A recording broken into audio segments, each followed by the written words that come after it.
and thank you very much for joining us on this day. That we're looking in particular at interior decor, and I've got a couple of guys that I'm really interested to have a conversation with. Some of you may already know Terry Raganoff from HP. He is Worldwide Business Development Manager, and I guess his focus is print applications and getting more square meterage out of those print applications for HP, and in particular, interior decor. So we have a particular interest in that area. Good morning to you, Terry.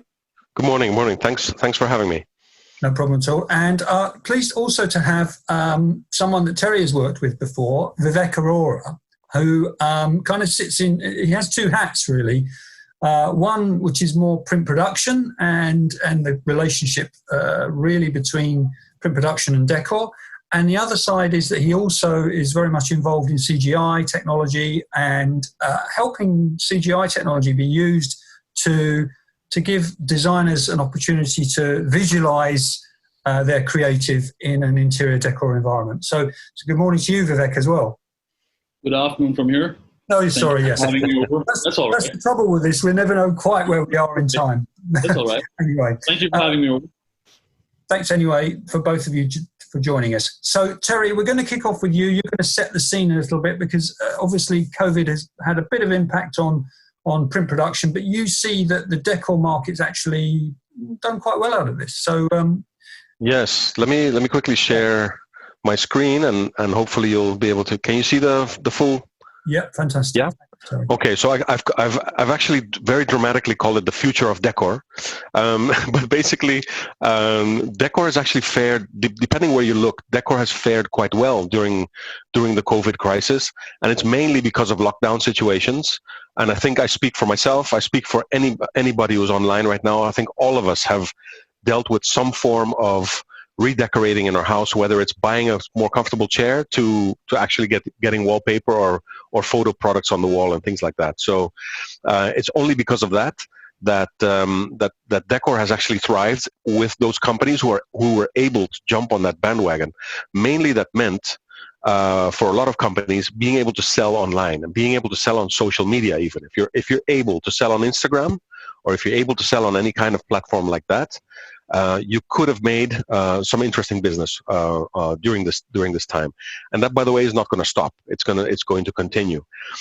I've chosen two vectors here to talk about because normally, for those of you who have seen me talk about decor, the story tends to be very similar, which is it's an opportunity for print, it's an opportunity for digital, customization is big, etc. But I think now I wanted to tie with your permission three points together. One is the role of do-it-yourself, DIY as we call it. If you're in more of a French background, it would be bricolage. But basically, it's do it yourself in your home. That's growing exponentially. And another vector, which would be technology, specifically technology that's going to help us select, visualize, and purchase decor products, which is where Vivek comes in. We actually met 2 years ago at Heim Textile, of all places. What better place to meet than there? And there, Vivek started showing me, or did a demo of a company called CGI Global, which is where he has one of his feet. The other foot I'll introduce in a second. But CGI Global is all about this visualization, and I won't steal his thunder, so he'll describe it later. And the other one is print production, which would be creation of decor material, which would be wallpaper, canvas products, and scrolls, which is another product he'll talk about in a second. So without further ado, let me just quickly set the scene with one of these vectors that I told you about. Here it is. So the growth in do-it-yourself decorating. I mean, a lot of these facts, most of you will be aware of. We are an urbanizing world. That fact, I kind of didn't really internalize that very much. But if you look at it, half of the world is already urbanized, is living in an urban environment. And that's going to grow to almost 70% by 2050, which is in only 30 years, which is mind-boggling if you think about it. The do-it-yourself industry is growing at the moment, depending where you look. If you look at Asia, for example, it would be growing more, and other European countries like the UK, Fraser, for example, is a big DIY country. That growth would be slightly higher than what you see here, but in general, that growth I think is going to accelerate. What's driving that is mainly online platforms. For those of you who are familiar with Pinterest, with Instagram, with Houzz, HOUZZ, those kind of platforms, they're all platforms designed to visualize and to get ideas. To give you an idea, I've been looking for a duffel bag, a leather duffel bag for 5 years now. Pinterest is one of those places where I look every 2-3 days.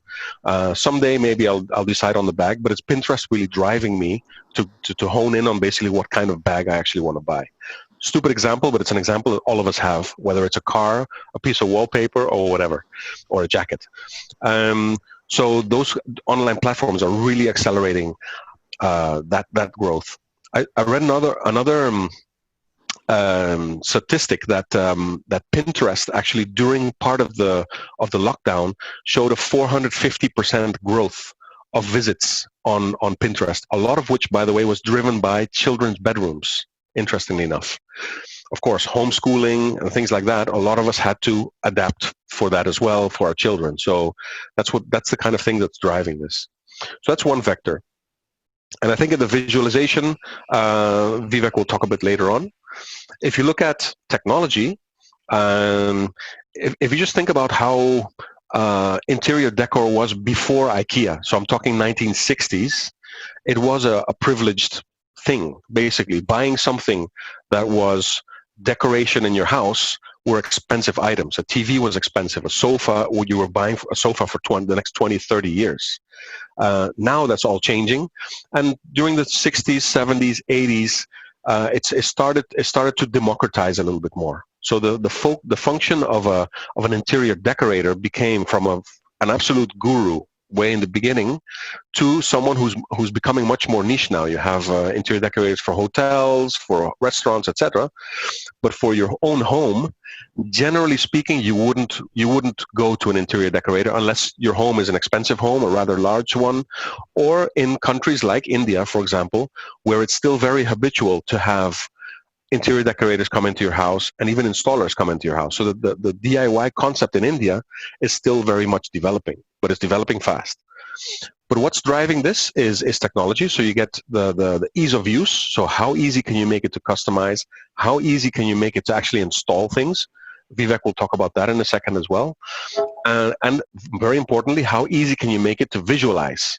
So if you have this, what you see behind me here, in fact, was custom built for this room. I have a very small home office here. I can basically touch both walls with my two hands. But we actually built this custom from a company not too far from here. And they actually used technology, rendering technology, to actually show us what the room would look like. If it wasn't for that technology, I wouldn't have decided this so quickly. So visualization is very, very important. So actually, without further ado, instead of me talking from a manufacturer of printers, I think it's much more interesting if you talk as an actual user of our print technology, customer of ours, and someone who's much more in touch with the end user, which is Vivek. So that's why I suggested him to join us, because he can tie all that together with examples. Brilliant. Thank you, Terry, for sort of setting the scene. Just quickly before we go to Vivek, I just wonder whether, as you said yourself, that obviously these are general trends, and COVID had perhaps kind of created a speeding up of this. Generally, do you sense that people understand that how digital print technology can help to improve decor and that sort of thing? Do you sense that's following through? If you ask, if you refer to people as an end customer, so a housewife, house husband, for example. Yeah, both the supplier, both the people like you and I as customers, but also designers. Okay, that's a very good question, because that's where I think we have an opportunity to build awareness, because every designer that we talk to every interior decorator that we talk to and every specifier that we talk to, so specific specifiers for hotels, etc., they will typically not be very aware of digital technology at this point. It's growing, it's coming, but we still have a job to do as a print community. I'm not just speaking for HP, I'm speaking to all of my competitors. I think we're in this boat together. And I've always been very vocal about this, not just as an HP employee, but as a print community member of the print community, that we need to work on that community as well, with which is the designers. By the way, designers have also made tremendous progress during COVID as well, because what another trend that we're seeing is that design is becoming much more local. People are buying designs and objects more locally because of this acceleration of Instagram and social media. So you don't necessarily have to buy. Sorry, Terry, to interrupt you. And I guess also the supply chain issues, that people were nervous of supply chains being cut for whatever reason. Absolutely. So local as a general. It's becoming. I'm sorry to interrupt. It's more sort of de-globalization. That's what's happening, at the moment. And, in fact, just before COVID, we were actually dabbling with an idea of setting up a concept for custom garments for women, right? Like a dress, a gown, or a simple evening dress, something that a lady can walk into a store, sit down with the designer, or browse through a bunch of designs already available. Select her style, everything through visualization, everything on an iPad or a computer system, right? And once she's done with that design, she gets to try it on a virtual mirror. Right? And the next step, which is where the very big factor of something like a stitch printer comes into play, we want to set that up in the retail store itself. Yeah. So it's pretty much like a classic Domino's pizza, if I may call it that. It's all happening across the window in the store itself. Mm-hmm. So perhaps you could pick it up the next day or the day after, but it's not. I mean, I would sort of being in India, as Terry said, DIY is sort of manifesting really quickly. I wouldn't call it DIY at the moment. People are now. I term it BIY, right? It's buy it yourself. Yeah. At the moment, we can use all sorts of terminologies, but the fact is, customers still do not know. Especially in a country like India, which is so fragmented, retail is still just about, I think we have another 10 years of proper retail like you have in the West, another 10 years of that sort of retail coming up here. So India has a long runway of conventional retail first. Yeah, now, sure. Why do I speak about BIY? Now, BIY is where I've seen, mine has been a journey of 20 years in the tech space, right? And I've always thought of rapid prototyping as the key to sort of, things forward. But rapid prototyping today is no more rapid prototyping in the sense with textiles, right? My first endeavor in textile printing was setting up a small, regular, conventional poster printer and converting that into a textile printer. When we helped a lot of textile manufacturers and exporters do samples literally overnight and take them over to Heimtextil as hangers. Of course, if you put that on the running water, it's gone. It turns back to white. But they had the colorways, they had a full length fabric available, as something that's really quickly done, because that was rapid prototyping. Now that's gotten into a production format. Now, and you can actually do bulk and mass customization. Now that's the key. Mass customization is the key word. I believe it's the pivot of everything that we're speaking of. Now, DIY is one aspect where you expect the customer to take the product and install it in his own house. But really, I think we're moving towards more a mass customization space where people are looking to establish something that is their own signature. Mm. And with this whole COVID scenario coming into play, it is going to end up becoming very localized. As Fraser just put up, there is a bit of a fear factor. You don't want to expose yourself to fomites from unknown places or whatsoever. So I think even the print side of the business is going to become very efficient. To be very literal, it's going to be substrates that are going to come down to basics, and the final design would be decided by the customer in tow with somebody who's a specifier or a consultant or a designer. So it's going to be a co-creation sort of an environment we're moving into. Yeah. So quickly, just another point that I would like to make, in all these years, I realized that the sequence of selling or buying is in 3 steps. And that's what we also use for CGI, right? As our sort of a punchline or whatever.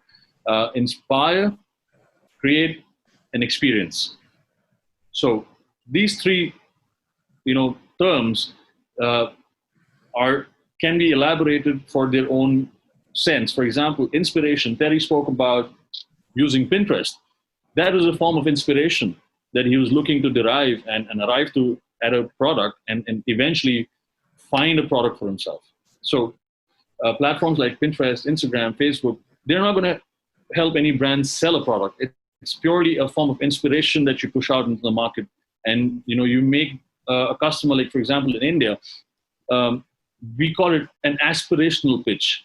You don't see homes like you see in the West. You don't see an industrial loft in India. It's impossible, but it's an aspiration. We show an industrial loft in so much of our imagery, but there's no industrial loft in the country at all. Right.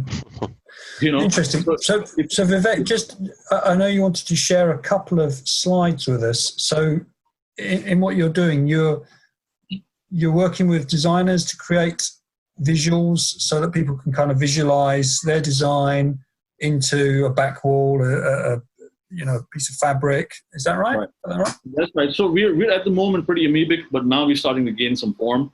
Also for us, getting into print production was largely sort of a reverse integration sort of a concept. We never intended to become a print service provider. And it was more an experimental investment because we wanted to figure out a direct connect from our technology to the printer. And that's where, we thought of with Terry, and he helped us with a couple of other things in that regard. So getting hands-on, getting dirty with the production technologies was also important. Yeah, and sure. through that, we realized we're doing the whole cycle, and we ended up starting up a brand. And that was COVID for us. The COVID pushed us into a corner, into getting a brand out, because we realized we have everything under one roof that a brand needs. If it's production, content, design, visualization, technology, it's all under one roof. And we decided, let's take the plunge, get a brand out there. Can I just check? So just for clarity's sake, what technology have you got? What machines are you using? At the moment, we have 2 machines, and both are HPs. HP Latex is what we use. That's 1500 at the moment. And we have, I think, a 335. That's 335, yeah. Yeah, so 1.6 meter. Yeah, so that's a 3.2 and a 1.6. We're still working on the computing side, by the way. Okay. Well, okay, that's good. That's good to know. So show us. You've been doing quite a lot of work with CGI to sort of demonstrate what you can ultimately do with a design, and then of course print it and produce it. Yep, sure. I'm going to share my screen if you don't mind, quickly.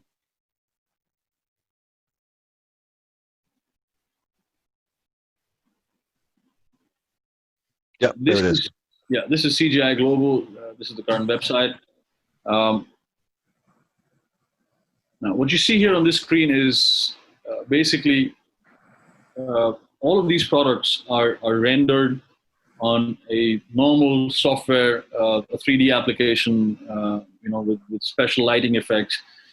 The idea is we call the concept photo 3D. I'm going to quickly sort of run you through that before we run into the tech part. What you're seeing here is the concept is pretty straightforward, right? We're looking to, especially in times of COVID, since you're speaking about COVID, we realized that a lot of customers did not have the bandwidth to take their products to a studio, set up the whole studio, the whole environment, and take pictures. And, it worked perfect because then you're not really spending too much time getting a creative director, a photographer, a lighting specialist. It's a huge task. And of course, shipping everything to one location. And we coined the term photo to 3D. So what we do is we work with brands, we get them to send their fabrics over to us or pictures of their products, and also references of the kind of room setups they would like. And what we do after that is set up those rooms in a virtual environment and set up those products with the kind of lighting they want. We get various specifications. Different brands have different guidelines. And once that is put in place, the imagery is used for catalogs. I'm going to quickly look up a couple of images for you. In fact, a whole new website on Photo with 3D.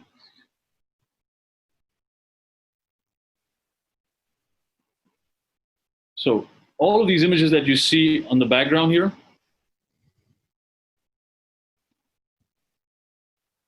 are actually rendered in 3D.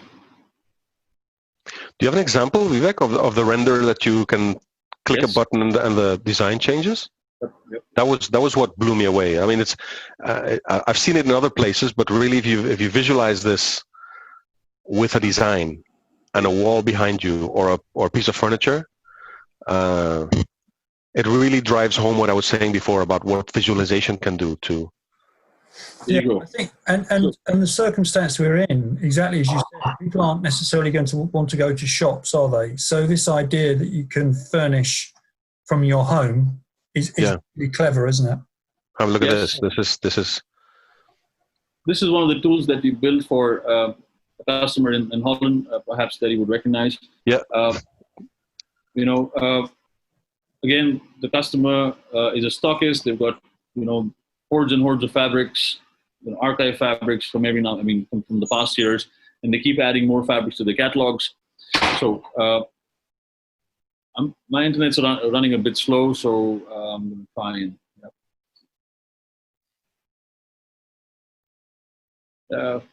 My internet's running a bit slow. Mm-hmm. I could send you a separate video on this, Fraser, as well. Yeah. So in essence, what happens, Vivek, is that you can just change the design, you can lay it out, see what. That's right. There we go. Yeah. Okay. Cool. So we've done a mix and match. I can select the sofa itself, for example, and place another fabric really on it. Yeah, it's very good. You, when we were talking a little earlier, you were showing us something that actually had wall designs. So that was quite interesting because it gave. There we go. Yeah, that's really good. So that's essentially work in progress. I mean, that's the story I was talking about. We got, we never expected to be a brand ourselves, and this is what we eventually sort of coined in the last couple of months. It's called Black and What. It's a bit quirky, yes. I can't really get down to fair comment. But the idea, I guess, behind this is that you can have any visual design and lay it out in your room and give yourself a sense of what that would look like as a wallpaper. That's right. So everything that you're seeing here is basically, it's all CG. Yeah, sure. And the designs have been created in-house. So the idea here is that we want customers to be able to buy it themselves on a website, specify. In a country like India, you'll also have challenges like, for example, customers themselves do not know how to take sizes. Yeah, of course. So when you talk of customization, if you do not have the precise sizes of a wall or a window, you're going to end up with the wrong product. So that also then led us to the next step, which is something we're working on at the moment, which comes down to the DIY situation right now. Things that people can just buy off the shelf of an e-commerce platform and set it up on their, on their own in their houses. One of the examples is a scroll. Yeah. It's simple. It has a string. Nothing major required, and you can customize it all you want. We print a scroll for you with custom images, with your family photographs, whatsoever. Instagram images, Pinterest images that you can pull off. So, and all you need is a small hook, and you put it up in your room, or case of Terry's door. Yeah, basically, that looks ugly. Yeah. So a scroll there would I could probably even think of and it could be a scroll, it could be a banner kind of thing Yep. with the HP logo on it, for example, in case I mean, for this interview, for example, Yeah, I should have a more corporate background, but yeah, it's. By the way, that scroll is printed on silk. May I add, by the way, which is it's a nice touch. Yeah. Vivek. Yes. So the next part over here that we're trying to sort of establish is make this a little more interactive. If you remember, we spoke about kids, for example, right? We're expecting a lot of kids these days. I mean, they're sitting at home. They're not really going out and playing anymore. It's very restricted. No more gyms. No more contact sport. So how do you get them off their phones and tablets? I have a 16-year-old, 17-year-old, and he's been on PUBG 6 hours a day. How do you get him off that? Impossible. We banned PUBG in India. So when you find out how you do it, let me know. No, that was banned by the government. So oh, really? Yeah, it was a central ban. That's politics. We can discuss that separately. But at the moment, so what we thought is much younger kids, my nieces, right?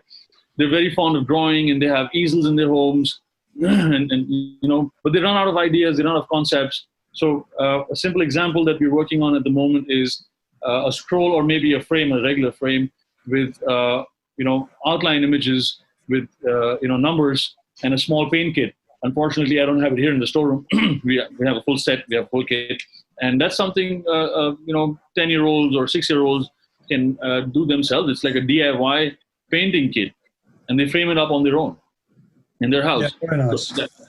Yeah, I think that's it's just kind of being innovative and doing different things, isn't it, to respond to people's kind of needs. The question I wanted to ask, Terry, just going back to this sort of, there's a lot of really fantastic designs here. Mm-hmm. What are the issues in terms of copyrights and that sort of thing when you see this kind of applied across? How does that work? Because I know there are some companies that obviously have designers providing the designs, and then so how's it normally work with other customers in in Europe? What's the procedure there?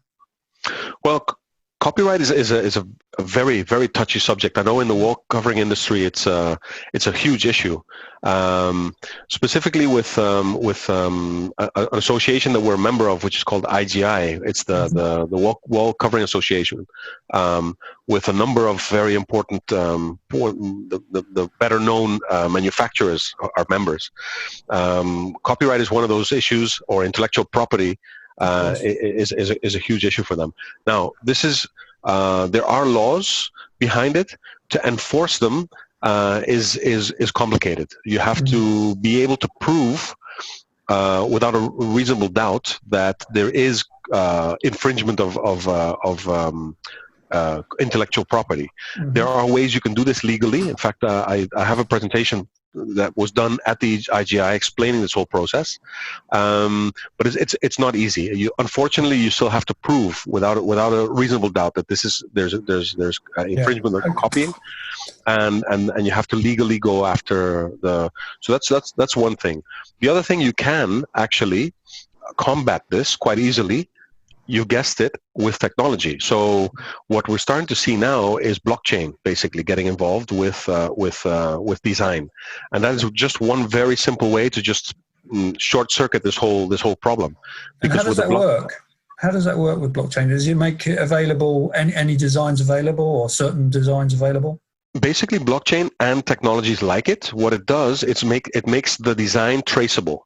Okay. So you could basically say, and Vivek probably knows this much better than me, but it's basically, if I design a drawing on this format, for example, I could actually stamp gotcha. that blockchain or code. Your ownership of that design, is that what you're exactly saying? And if Vivek buys it from me, I can trace that this is going to Vivek and only Vivek, right? Okay. The reason I ask this is because I think for many of the people who might be listening to this, they might be a wide format printer. They may have the technology that you have talked about, HP technology or others. and they might be looking at this as an opportunity because their current customers maybe they traditionally were servicing the exhibition industry, events market and the conference market, and that market's really dived, obviously because of COVID. So they're looking for new opportunities. And what we're seeing here is Vivek is doing, a fantastic job of creating CGI technology to help printers do this. But how easy is it for me as a printer, a wide format printer, to switch, to pivot to this kind of product? To digitally print it, you mean? Yeah, to digitally print it and then sell it. Okay. And then go into, go to designers or go to individuals, use e-commerce. How straightforward is that as a conversion or pivot to that? I would say it depends. It depends very much on. To give you a good example, we did a roundtable discussion with a number of our customers, our decor customers, mainly wallpaper printers. During the COVID, the worst of the COVID, which must have been April or something, we did an interview very much like this one, where we asked them how they're faring. Are you doing okay? Are you managing to survive, etc. And a lot of them actually said, well, one of the key things that we're doing now is we're swiveling from selling B2B to selling B2C. So basically what we're doing was we're swiveling to online and e-commerce. And I asked around and all of them said, yes, we're all doing this. Okay. Is that working for you? And all of them unanimously also said that if I could do it better, I'd like to know how. So I think this whole selling on Instagram, selling on social media is an art or a science, if you like, that all of us need to learn fast. Yeah, I think you're right. And interestingly, we've got a couple of sessions later in the week on the exact subject, because I think, many printers out there are thinking, well, how do I move to a new market? How do I get into this? And e-commerce, as Vivek has pointed out, people aren't necessarily going into retail space, so they want to be able to look at it online. And that is exactly that. Jeff, I'm just really conscious that we're coming to the sort of end of our 30 minutes. So anything, Vivek, you just wanted to add at that last moment just to finish off? Well, at the moment, I think the aspect that you spoke about design is really a very, very crucial one. And that's really going to be the future, because I believe customers would be contributors of designs themselves. We speak of design as something that's assembled by a professional, but it's not going to be the case in future. I expect customers to provide content on their own, because at the moment, if you look at social media, every individual is a content creator at the moment. And that's going to sort of transgress into products as well. Shoes, for example. There are so many players out there that are doing hand-painted, iterations on regular canvas shoe, and sell it for a good clip, 200 euros I've seen at times. So you sense this sort of personalization will come through generally. Yes. And print can benefit from that, because obviously, particularly digital print can do short-run production on that. Terry, I think it's not about print benefiting. I think it's about print making it happen. Yeah, sure. Terry, did you just want to add anything as we kind of wrap up? Yeah, I think generally it doesn't stop here. And you mentioned this. What would you say to someone who's looking at wanting to sell more on e-commerce, etc.? I think if we really try to project our vision to beyond 5 years, well beyond COVID, let's hope that happens soon. But what will happen to your home in 10 years from now, right? And I think I'm starting to sniff around a little bit in terms of trying to find out or predict where decor is going to go 10 years from now. And also there you're starting to see Internet of Things, AR, VR, robotics, domotics, all this kind of stuff starting to take. For example, light switches are going to disappear. You ask Alexa to do this, or you touch a wall and your light's going to come on. You do another hand movement and the color of the light will change. We're looking at a fragrance. How can you incorporate aromatherapy, chromatic materials for your windows? All of this stuff is going to accelerate. Lots of things, yeah. It's fascinating. Guys, that's really, really interesting. And for anyone who wants to connect with you, We'll put your LinkedIn details on the site so that people can find you. It's been really interesting speaking to both of you, giving us some insight, Vivek particularly, and thank you very much.